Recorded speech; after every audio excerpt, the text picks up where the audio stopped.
بسم اللہ والسلام علیکم۔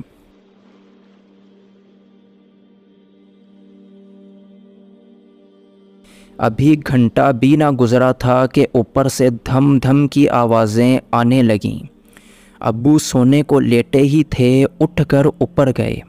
ابھی وہ آخری سیڑھی پر پہنچے تھے کہ ان کو باتوں کی آوازیں آنے لگیں۔ حیران ہوئے کہ کب در بجا، کب کس نے دروازہ کھولا اور اس عورت کا شوہر اوپر چلا گیا۔ سیڑھی پر کسی کے قدموں کی چاپ بھی سنائی نہ دی۔ یہ کیا ماجرا ہے؟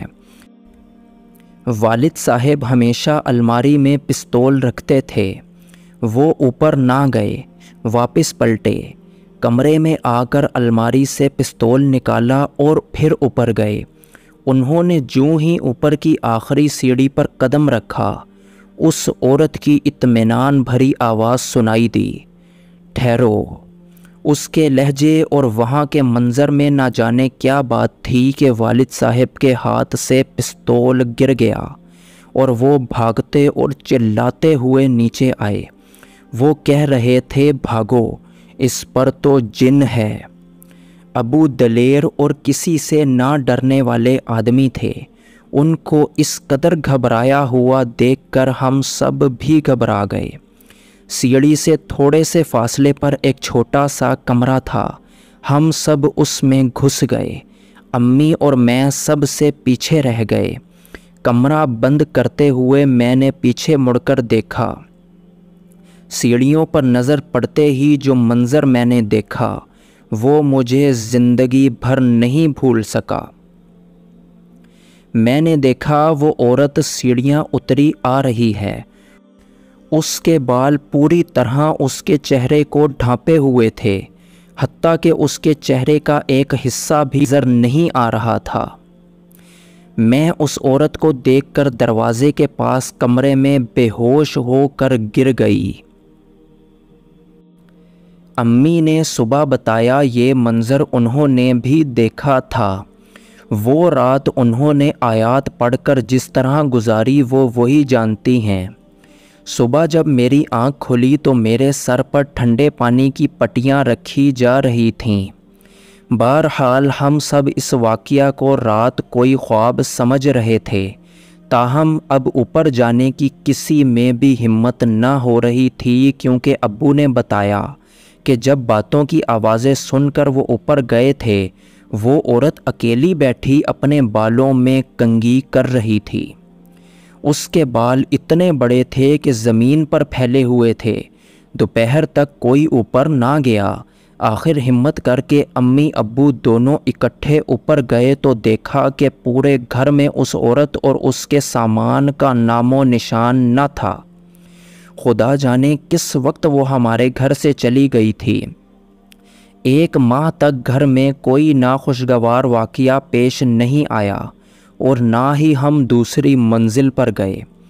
ایک دن ہوا چلی تو گھر میں گرد مٹی چھا گئی۔ امی نے سوچا اوپر کا نہ جانے کیا حال ہوا ہوگا، اتنے دن سے وہاں کی صفائی بھی نہیں کی۔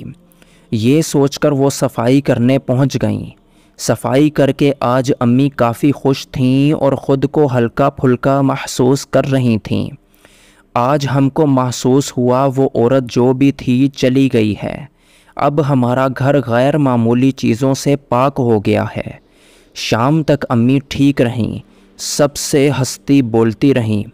صفائی کرنے کی وجہ سے ان کے بال اور کپڑے گرد آلود ہو گئے تھے۔ دیگر کاموں سے فراغت ملنے کے بعد وہ نہانے چلی گئیں۔ جب وہ نہا رہی تھیں ان کو کپ کپی سی محسوس ہوئی، جیسے سردی لگ رہی ہو، حالانکہ موسم معتدل تھا۔ امی نہا کر آئیں۔ میں نے ان کو چائے بنا کر دی تاکہ سردی کا اثر جاتا رہے۔ موسم تو گرم تھا مگر چائے پیتے ہی وہ بستر سے لیٹ گئیں اور اپنے اوپر گرم چادر تان لی۔ تھوڑی دیر گزری تو چادر کے اندر سے عجیب و غریب آوازیں آنے لگیں، جن کو سن کر ہم سب ڈر گئے۔ اسی وقت ابو آ گئے۔ انہوں نے امی کے اوپر سے چادر ہٹائی اور ان کو آواز دینے لگے کہ کیا بات ہے بیگم، لیکن امی کوئی جواب نہیں دے پائیں۔ وہ اسی طرح منہ سے عجیب سی آوازیں نکالتی رہیں، ہاتھ پاؤں بھی کھنچ رہے تھے جیسے ان کو دوڑا پڑ گیا ہو۔ پھر وہ بالکل سیدھی ہو کر اکڑ گئیں اور آنکھیں بھی پتھرا گئیں۔ وہ بے ہوش ہو چکی تھیں۔ ایسا پہلی بار ہوا تھا۔ اس سے پہلے امی کو کبھی دورہ نہیں پڑا تھا کہ ہم کہتے مرگی ہے یا کچھ اور بیماری ہے۔ بہرحال ابو اسی وقت امی کو گاڑی میں ڈال کر اسپتال لے گئے۔ وہاں امی کو ہوش تو آ گیا لیکن ان کو اسی وقت بخار چڑھ گیا۔ وہ کمزور اور نڈھال نظر آنے لگیں۔ ڈاکٹر نے چیک کیا اور اپنی سمجھ کے مطابق دوائیں دیں اور ابو امی کو گھر لے آئے۔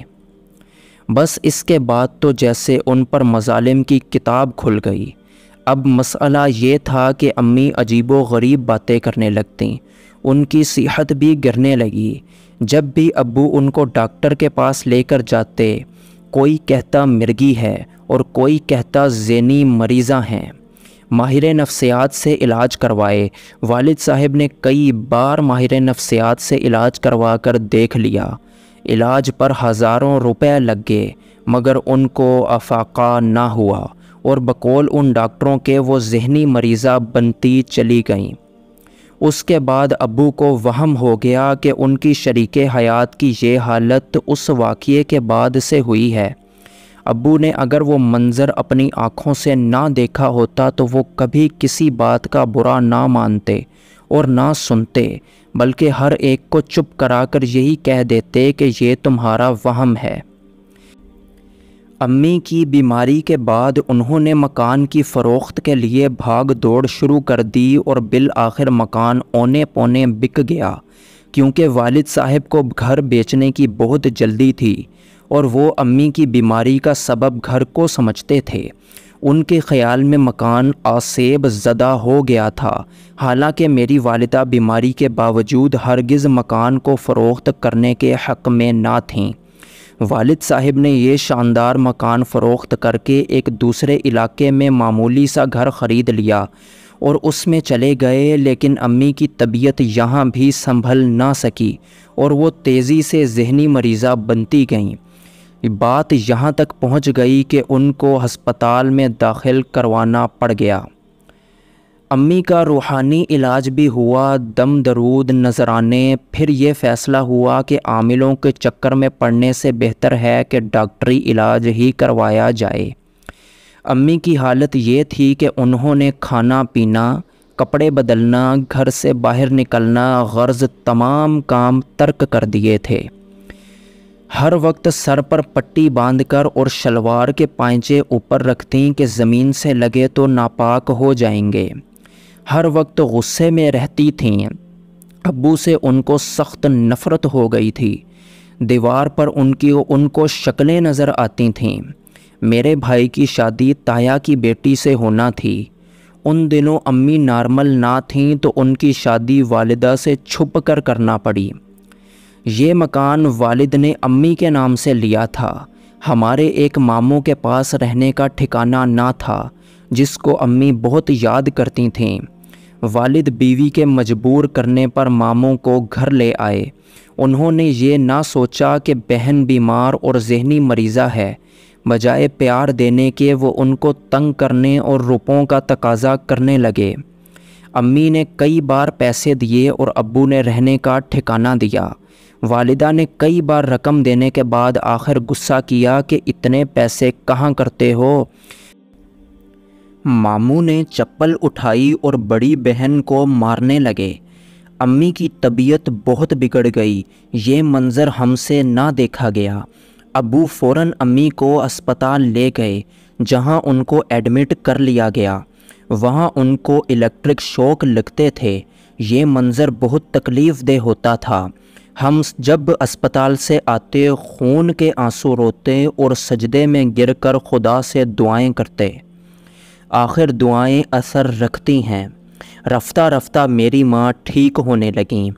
الٹی سیدھی باتیں بھی کم کرتی تھیں، بس ہر وقت خاموش رہتی تھیں۔ ان کے علاج پر ابو کے لاکھوں روپے لگ گئے۔ ماموں ہمارے گھر سے چلے گئے۔